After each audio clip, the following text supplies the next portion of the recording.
I feel that I'm giving them something that they can't get out of a book.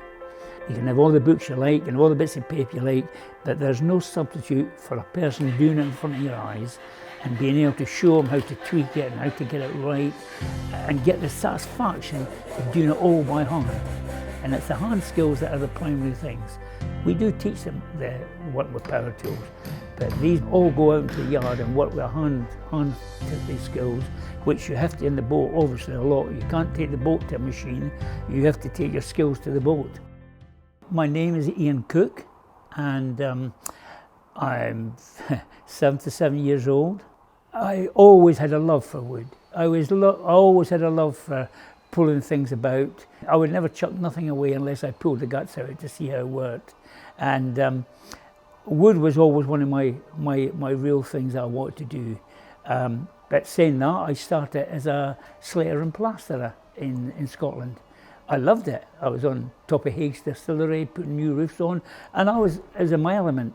It was my mother who didn't like it. She didn't like the idea of me balancing up on these high roofs with big hobnail boots on.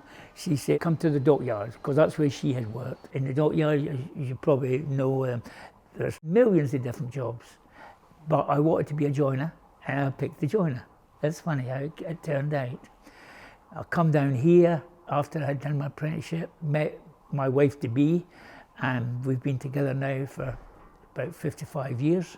Speak to anyone who really works with wood and that, or got a wooden yacht, there's something special about a wooden yacht.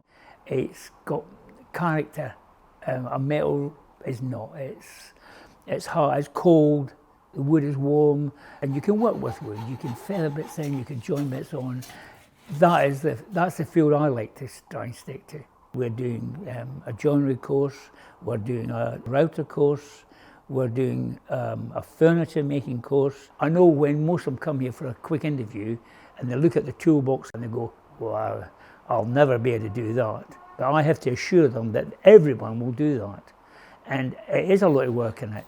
And some of them do struggle a bit, but they all get there. And that's quite an achievement for them, because that toolbox is like a bit of furniture.